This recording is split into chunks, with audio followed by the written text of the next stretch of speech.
जय गुरु जी। अनंतम अनंतम शुक्राना गुरु जी।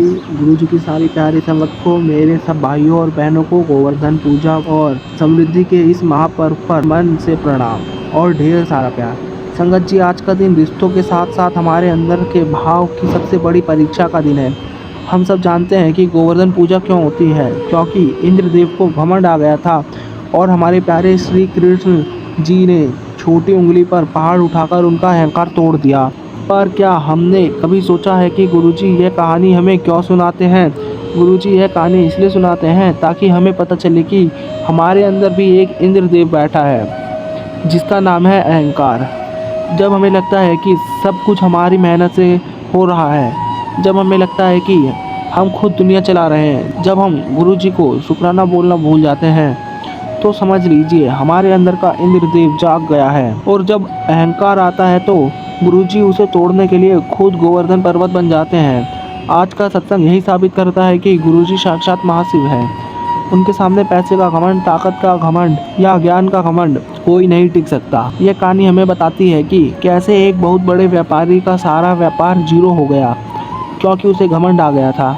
उसे लगा कि वह खुद सब कमा रहा है, लेकिन गोवर्धन पूजा के दिन गुरुजी ने खुद उसे नाम जप करने को मजबूर किया और एक ही रात में उसका घमंड तोड़ दिया, उसका कर्ज खत्म कर दिया और उसके डूबे हुए व्यापार को धन के पहाड़ जैसा बना दिया। अगर आज आपके कारोबार में रुकावट है, अगर आपको लगता है कि आपकी मेहनत का फल नहीं मिल रहा, या अगर आपके अंदर भी किसी बात का छोटा सा भी घमंड है, तो कान खोलकर सुन लो। गुरुजी ने खुद आपको यह बात सुनाने के लिए बुलाया है। वह आज आपके अहंकार को तोड़कर आपके घर में समृद्धि का सबसे बड़ा आशीर्वाद देने आए हैं। हम आपसे दिल से एक ही विनती करते हैं, गुरुजी के इस मेहर को लेने के लिए अपने मन का सारा घमंड, सारा कर्ज और व्यापार को, सारा बोझ गुरुजी के चरणों में अभी के अभी रख दो। प्यार और विश्वास के साथ अभी चैनल को सब्सक्राइब कर लो ताकि गुरु जी का धन का आशीर्वाद आपके घर में हमेशा बरसता रहे। कमेंट में अभी पूरी श्रद्धा से लिखो, जय गुरु जी, आज मेरा घमंड टूट गया। संगत जी, आज गोवर्धन पूजा का बहुत बड़ा त्यौहार है। यह वो दिन है जब भगवान श्री कृष्ण ने अपनी छोटी उंगली पर पूरा पहाड़ उठा लिया था ताकि इंद्रदेव का घमंड टूट जाए। गोवर्धन पूजा हमें सिखाती है कि अहंकार कितना भी बड़ा हो, ईश्वर के आगे एक पल में टूट जाता है। पर क्या हो जब हमारे अंदर भी अहंकार भर जाए, जब हमें लगे कि हम खुद अपनी मेहनत से पैसे कमा रहे हैं और गुरुजी का इसमें कोई हाथ नहीं है। यह कहानी है मदन अंकल की, जिनका अहंकार 7वें आसमान पर था। मदन अंकल का प्लास्टिक का बड़ा कारोबार था। पिछले 10 साल में उन्होंने बहुत तरक्की की थी। वह लाखों में खेलते थे, लेकिन उनके अंदर एक गंदा अहंकार था। वह हमेशा कहते थे, सब मेरी मेहनत है, गुरुजी का क्या काम है इसमें। जब उनकी पत्नी उन्हें सत्संग या सेवा के लिए कहती थी तो वह गुस्से से मना कर देते थे। गोवर्धन पूजा से ठीक 1 महीने पहले मदन अंकल पर गुरुजी की परीक्षा आई। उनके सबसे बड़े क्लाइंट ने उन्हें मुंह मोड़ लिया और सरकारी रेड पड़ने पर उनका सारा माल सील हो गया। मदन भाई का पूरा कारोबार एक झटके में जीरो पर आ गया। वह लाखों के कर्ज में डूब गए। अब उनके पास अहंकार नहीं, सिर्फ निराशा का पहाड़ था। गोवर्धन पूजा का दिन आ गया। घर में ना पैसे थे ना खुशी। मदन अंकल कमरे में बंद थे और रो रहे थे। उनकी पत्नी ने हिम्मत की। उन्होंने गोबर से एक छोटा सा गोवर्धन बनाया और गुरुजी का स्वरूप उसके पास रखा। पत्नी ने रोते हुए गुरुजी से कहा, गुरुजी आज घमंड टूट गया। मेरे पति ने मेहनत की पर आशीर्वाद तो आपका था। आज हमारे पास पैसे का पहाड़ नहीं है, बस एक छोटा सा गोबर का पहाड़ है। मेरी आपसे विनती है, जैसे आपने इंद्र का घमंड तोड़ा, वैसे मेरे पति का घमंड तोड़ो और खुशी का पहाड़ दे दो। पूजा देखकर मदन अंकल को बहुत गुस्सा आया। वह चीख कर बोले, पूजा बंद करो। जब पैसा नहीं है तो कैसा त्यौहार, यह सब ढकोसला है। उनकी पत्नी शांत रही। उन्होंने बस इतना कहा, गुरुजी ने कहा है, नाम जप शुभ बोल।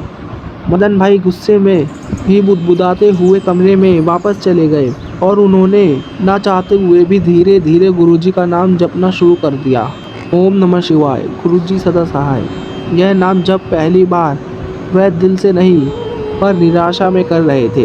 अचानक उनके कमरे में तेज सुगंध आई और उन्हें लगा जैसे कोई पास खड़ा है। उन्हें अपने मन के अंदर गुरुजी की साफ आवाज़ सुनाई दी, पुत्र, तेरा घमंड इंद्र से भी बड़ा था। तुझे लगा तूने खुद सब बनाया, आज तूने नाम लिया है।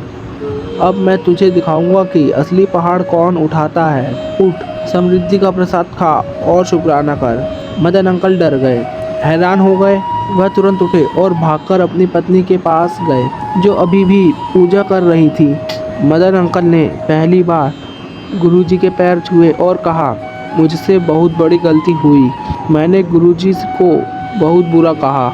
मदन अंकल ने झुककर अपनी पत्नी के हाथों से गोवर्धन पूजा का प्रसाद खाया। प्रसाद खाते ही उनके अंदर एक अजीब सी हिम्मत आ गई। उसी पल उनके बंद पड़े फ़ोन पर अचानक घंटी बजी। यह फ़ोन उनके एक पुराने बहुत बड़े क्लाइंट का था, जो 3 साल पहले उनसे बिना झगड़े के अलग हो गया थे। क्लाइंट ने सीधे कहा, मदन, मुझे रात को सपना आया कि मुझे आपसे ही काम कराना है। मुझे पता है आपका सारा माल सील है, इसलिए मैं आपको 3 गुना बड़ा ऑर्डर दे रहा हूँ और सारे माल का पैसा एडवांस में अभी आपके खाते में डाल रहा हूँ। मुझे बस गुरुजी के नाम पर आपसे काम कराना है। संगत जी, 50 लाख का एक बड़ा एडवांस तुरंत मदन भाई के खाते में आ गया। उनका सारा कर्ज एक बार में उतर गया। लेकिन सबसे बड़ा चमत्कार अभी बाकी था। मदन भाई अपनी बंद पड़ी फैक्ट्री पर गए, जहाँ सरकारी सील लगी थी। उन्होंने गुरुजी का नाम लिया और ताला खोलने की कोशिश की। तभी वहाँ एक सरकारी अधिकारी आया, जो 3 दिन पहले उन्हें धमका रहा था। उस अधिकारी ने अचानक रोते हुए कहा, भाई साहब, मैंने कल रात सपने में गुरुजी को देखा। उन्होंने मुझे साफ आदेश दिया है कि आपका माल तुरंत छोड़ दूँ। मेरे सरकारी होने का घमंड टूट गया है। मैं आपको बिना जुर्माना लगाए सारे माल की सील अभी हटा रहा हूँ। मदन अंकल की आंखों में आंसू आ गए। उन्होंने देखा कि गुरुजी ने सिर्फ व्यापार नहीं बचाया, बल्कि उनके अंदर का अहंकार भी पूरी तरह तोड़ दिया। गोवर्धन पर्वत की कथा उनके जीवन में सच हो गई थी। इंद्र का घमंड और उनका खुद का घमंड दोनों एक ही दिन में टूट गया। मदन भाई आज कहते हैं, संगत जी, गुरुजी ने मेरे घर में ऐसे का पहाड़ नहीं दिया, उन्होंने खुद मेरे घर में स्थायी निवास कर लिया। आज मुझे समझ आया, गोवर्धन कोई पहाड़ नहीं, गुरुजी का दिल है, जो हर भक्त को आश्रय देता है। जय गुरुजी, शुक्राना गुरुजी। संगत जी, आपने सुना कि कैसे गुरुजी ने मदन अंकल का अहंकार ठीक उसी तरह तोड़ा जैसे श्री कृष्ण ने इंद्रदेव का तोड़ा था। गुरुजी ने साबित कर दिया कि असली दौलत हमारी मेहनत से नहीं, बल्कि उनकी मेहर और हमारे नम्र स्वभाव से आती है। गुरुजी हमें इस गोवर्धन पूजा पर यह सबसे बड़ी बात सिखाते हैं, पुत्र, तूने जो भी कमाया सब मेरा दिया हुआ है। जब तक तू झुकेगा नहीं, तब तक आशीर्वाद बरसेगा नहीं। आज तू झुक गया है, अब तेरे घर में समृद्धि की कभी कमी नहीं होगी। अब अपनी आंखें बंद कर रहे हैं और दिल की गहराइयों से महसूस करें कि गुरुजी का गोवर्धन पर्वत आपके घर में धन, समृद्धि और शांति का आश्रय बनकर खड़ा है। अपने अंदर के सारे घमंड और अकड़ को आज गुरुजी के चरणों में हमेशा के लिए छोड़ दीजिए। गुरुजी ने आपके जीवन का सबसे बड़ा कल्याण किया है, नम्रता और अखंड समृद्धि का कल्याण। अब आपका जीवन केवल अनंतम शुक्राना है। अंतिम अरदास और आह्वान। गुरुजी कहते हैं, शुक्राना कर, तेरा काम मैंने चमत्कार से करवा दिया है। अब बस मीठा बोल और नम्र रह। हमारा आपसे यह अंतिम और दृढ़ निवेदन है। कमेंट बॉक्स में जाइए और पूरी ताकत और प्यार से लिखिए, अनंतम अनंतम शुक्राना गुरुजी, मेरे घर में समृद्धि भर गई। इस गोवर्धन सत्संग को कम से कम 4-5 लोगों को ज़रूर भेजिए, जो काम में फंसे हैं या किसी बात का घमंड करते हैं। आपका एक शेयर किसी का अहंकार तोड़कर समृद्धि ला सकता है। यह सबसे बड़ी सेवा है। गुरुजी का यह प्यार और आशीर्वाद रोज़ पाने के लिए चैनल को सब्सक्राइब करना ना भूलें। ओम नमः शिवाय, शिवजी सदा सहाय। ओम नमः शिवाय, गुरुजी सदा सहाय। जय गुरुजी, अनंतम अनंतम शुक्राना गुरुजी। गुरुजी के चरणों में कोटि कोटि प्रणाम। संगत जी, सत्संग को यही विराम देते हैं।